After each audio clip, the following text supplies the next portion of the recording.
Assalamualaikum Bare, selamat datang kembali di Guru Gumbul Channel. Sekarang kita ada di episode yang kesekian. Saya masih sakit, jadi saya sengaja moyan panas-panasan dan pakai jaket.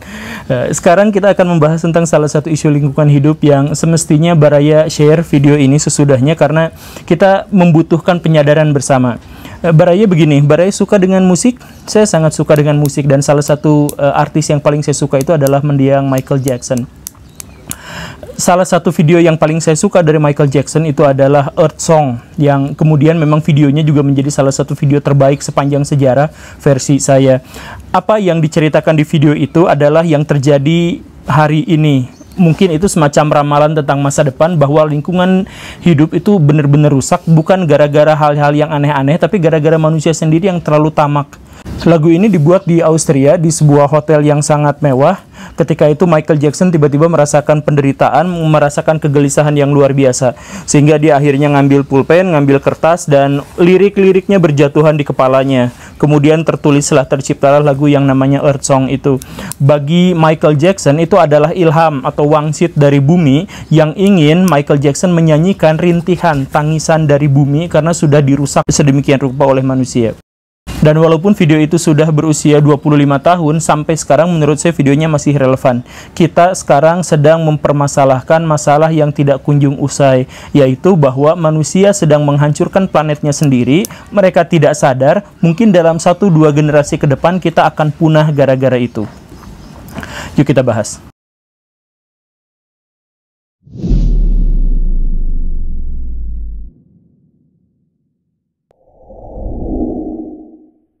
Pada tahun 2013 dibuatlah sebuah film oleh Disney, namanya Finding Nemo. Tentu saja Baraya mengenal film itu.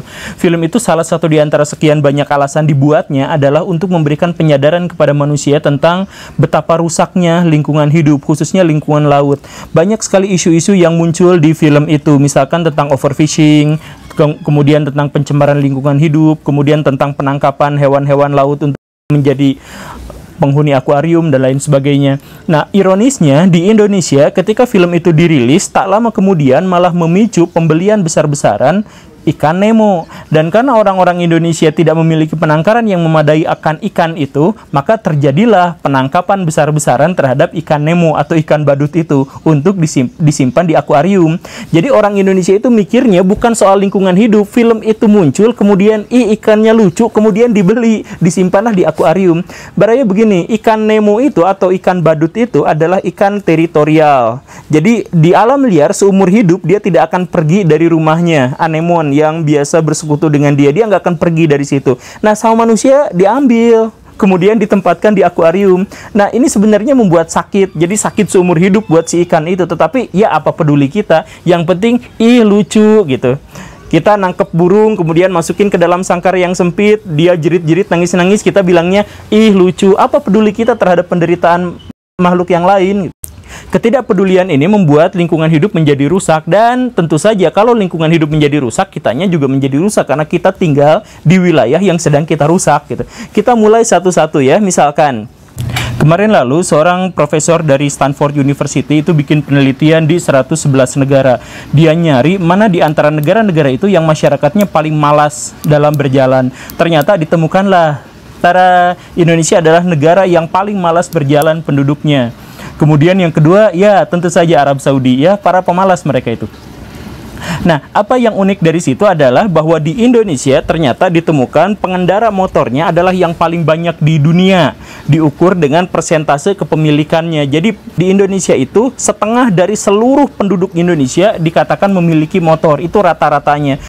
Lalu apa korelasinya? Tentu saja, di satu sisi kita paling malas berjalan, di sisi lain kita pemilik motor terbanyak di dunia. Artinya kita membeli motor itu karena kita malas untuk berjalan. Jadi walaupun hidup kita pas-pasan, walaupun rumahnya masih ngontrak, tapi kalau ada motor yang dijual cicilan, itu pasti kita beli, hanya demi agar kita tidak berjalan 2-3 km ke depan.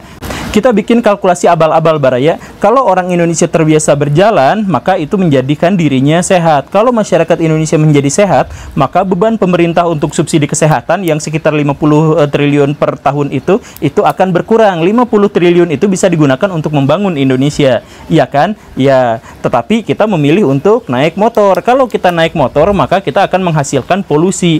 Per hari, polusi di Indonesia itu merugikan negara sekitar 112 triliun per hari. Nah, seandainya kita tidak menebar polusi itu, seandainya kita berjalan kaki, maka misal ya, orang Indonesia itu akan mendapatkan 112 triliun setiap hari. Tetapi kan kita menolak. Kenapa? Karena berjalan itu capek dan kitanya lebih pengen rebahan. Apa yang terjadi berikutnya? Gara-gara polusi di Indonesia ada sekitar 230.000 orang per tahun yang meninggal gara-gara polusi. Jadi hanya gara-gara rebahan saja, hanya gara-gara kita nyantai-nyantai saja, enak-enak saja, kita harus menghabiskan 112 triliun per hari, kemudian menolak mendapatkan uang 50 triliun per tahun, dan kita membunuhi saudara-saudara kita itu sekitar 230.000 orang. Gara-gara apa? Gara-gara kemalasan kita saja, rebahan, gara-gara kita rebahan saja. Tapi kan polusi di Indonesia tidak disebabkan hanya gara-gara kendaraan bermotor. Benar, disebabkan juga oleh pembakaran sampah. Banyak sekali pembakaran sampah di Indonesia karena kebiasaan. Kenapa? Lagi-lagi alasannya adalah karena masalah kita pengen rebahan. Daripada sampah itu diolah, daripada sampah itu dibikin pupuk, dibikin pakan ternak dan lain-lain, kita lebih pengen cara yang paling praktis yang tidak mengganggu rebahan kita, yaitu dengan membakarnya. Membakarnya itu menyebabkan polusi yang sangat tinggi yang menyebabkan kerugian kita yang tadi itu. Kemudian dampak buruknya yang lain apa? Seandainya sampah itu diolah, sampah itu bisa dijadikan sebagai sumber daya penghasil listrik, sama seperti di negara-negara Skandinavia. Itu akan menguntungkan besar karena kita akan mendapatkan listrik yang mungkin saja gratis. Tapi kan kita nggak mau itu, kita pengen rebahan, lebih baik listriknya dibayar saja, ratusan ribu nggak apa-apa. Atau sampah yang organik itu kan bisa aja dijadiin pupuk. Dari situ kita bisa mendapatkan uang triliunan rupiah. Benar, untuk mengelola sampah itu pemerintah menghabiskan sekitar 27 triliun rupiah. Artinya kalau kita mengelola sampah dengan baik, kita dapat untung setidaknya 27 triliun. Tapi kan kita menolak 27 triliun itu. Lebih baik kita guling-guling, nanti sampahnya bakar, cepet kan? Kita guling-guling lagi. Itulah yang juga terjadi pada hutan. Indonesia mau bikin perkebunan, misalkan. Kan kalau perkebunan itu harus membabat hutan. Nah, hutannya susah dibabat kalau pakai traktor, kalau pakai bulldozer, pakai gergaji mesin dan lain-lain, itu butuh waktu yang sangat lama dan biaya yang sangat besar. Daripada seperti itu, mendingan cekes, korek, kebakar semuanya.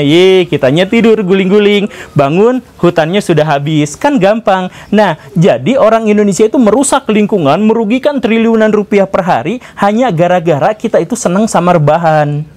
Ada nggak sih bangsa di dunia ini yang sedemikian fanatik sama rebahan selain Indonesia? Dan masalah lingkungan hidup yang rusak seperti ini bukan hanya terjadi di Indonesia tentu saja. Di Eropa misalkan ada yang disebut foie gras, sudah kenal semuanya ya. Jadi itu adalah makanan yang sangat lezat, yang katanya enak banget, yang dibuat dari hati bebek atau hati angsa. Apa yang menyebabkannya enak? Itu lemaknya banyak dan ukurannya sangat jumbo. Kenapa seperti itu? Karena si bebek itu dikurung biar dia tidak bisa berjalan kemana-mana, biar dia tidak menghabiskan kalori. Dia dikasih makannya itu habis-habisan sampai muntah, bahkan ada yang sampai mati kekenyangan. Jadi si bebek-bebek itu dibuat segendut-gendutnya agar nanti pas dimakan hatinya itu enak. Bahkan si bebek itu benar-benar merasakan penderitaan yang luar biasa hanya agar ketika lewat beberapa detik ke mulut si pemakannya, yaitu manusia biadab itu rasanya enak gitu. Itu doang, harganya mahal luar biasa. Dan makanan jenis ini hanya disediakan di restoran-restoran berbintang, restoran-restoran yang super mahal. Karena itu yang makannya adalah orang-orang yang spesial kaya. Atau kita main ke Jepang, di sana ada makanan yang luar biasa mahal, yaitu tuna sirip biru. Harga daging tuna itu sekitar 500 juta per 1 kilonya. Nah, itu dijajakan di restoran-restoran. Jadi sekali makan kita habis 500 juta. Mau nggak? Mau, orang Jepang mau demi gengsi. Kenapa bisa sampai semahal itu? Apakah sangat enak? Enaknya sih biasa-biasa aja. Cuman masalahnya karena ikan tuna sirip biru itu sangat langka. Makin langka. Semakin langka, orang-orang Jepang semakin pengen untuk memakannya. Gengsi. Jadi, oh ini jarang sekali. Orang-orang di Asia Timur punya masalah ini. Semakin langka hewan, semakin senang dia memakannya. Maka di seluruh dunia, kenapa harimau mau punah? Karena dagingnya dimakan oleh orang Cina. Kenapa badak di seluruh dunia mau punah? Karena culahnya buat obat kuat orang Cina. Kenapa hiu di seluruh dunia dibantai 150 juta ekor? Hanya gara-gara siripnya biar dimakan sama orang-orang Korea, orang Jepang, orang Cina gitu. Jadi semuanya itu hanya demi gengsi, saya bisa makan barang yang langka itu. Dan itu merusak lingkungan. Baraya misal begini, kalau hiu 150 juta dimakan setiap tahunnya, hanya diambil siripnya doang, dagingnya dibuang, apa yang terjadi? Dia akan merusak rantai makanan. Yang menjadi makanan hiu itu akan tumbuh berkembang biak dalam jumlah yang sangat banyak. Kemudian dia memakan hewan-hewan yang lebih kecil, dan hewan-hewan yang lebih kecil itu akan punah karena yang memakannya tidak ada predatornya. Maka kalau satu punah, maka yang lain juga bakal punah. Kalau Baraya jadi nelayan, Baraya akan sadar bahwa setiap tahun tangkapan ikan dari lautan di seluruh dunia itu menyusut sekitar 10% per tahunnya. Maka kita sekarang sedang mengalami pengosongan samudra, kosong di mana-mana. Kenapa seperti itu? Demi segelintir orang mendapatkan sensasi enak di lidah beberapa detik, dan itu merusak lingkungan. Ya tiis-tiis aja, kalau orang kaya makan biasa-biasa aja. Gitu kan? Apalagi kalau masalahnya urusan duit.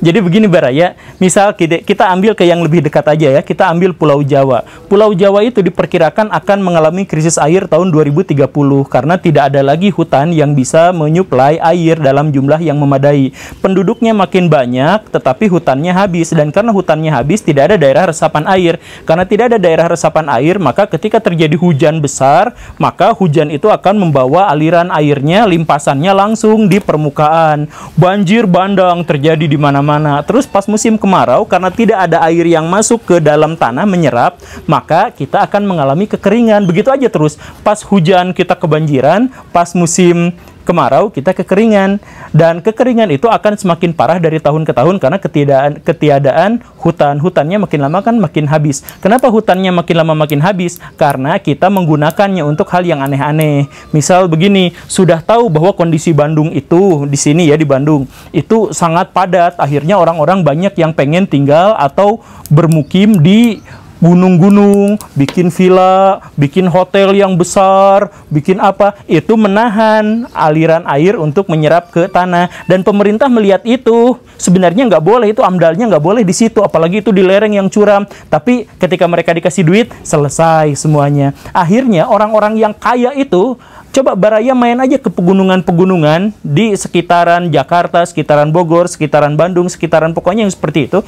Itu ada banyak sekali hotel-hotel megah berdiri di lereng-lereng gitu, di daerah resapan air. Semestinya itu tidak boleh dibangun di situ, tapi kenapa dibangun di situ? Apakah pemerintah tidak tahu itu? Tahu, tapi kan dikasih duit. Kalau udah dikasih duit, ya selesai. Dan orang kaya yang membangunnya di situ juga, itu tiis-tiis aja. Soal nanti warga Jawa kehabisan air, ya apa peduli mereka. Yang penting kan mereka nanti kalau sudah kaya ya, nyumbang ke panti asuhan. Yang penting kan mereka mengikuti teologi kemakmuran. Yang paling penting kan udah itu mereka nyumbang masjid, bikin masjid di mana-mana. Kan mereka mikirnya gitu, orang-orang kaya itu pengen caranya praktis, bahkan di akhirat pun pengennya praktis gitu. Jadi mereka merusak lingkungan, korupsi apa, udah segitu, udah gitu. Nah, baru mereka nyumbang ke masjid gitu kan, atau pergi haji gitu kan.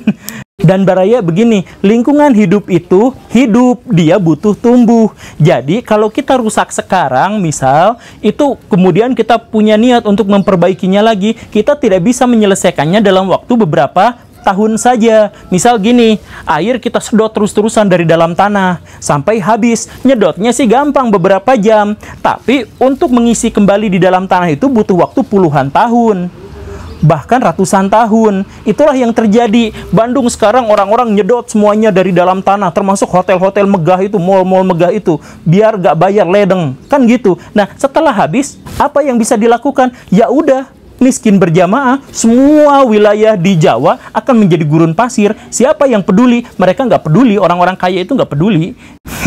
Jadi, saya cuma pengen sampaikan beginilah Baraya. Kalau sungai terakhir sudah tercemar, kalau hewan liar terakhir sudah dibunuh, dan kalau hutan terakhir sudah terbakar, disitulah kita akan sadar bahwa ternyata kita tidak bisa makan uang. Semoga menjadi bahan renungan. Terima kasih karena sudah menyaksikan. Simak video saya yang lain. Saya Guru Gembul. Assalamualaikum warahmatullahi wabarakatuh.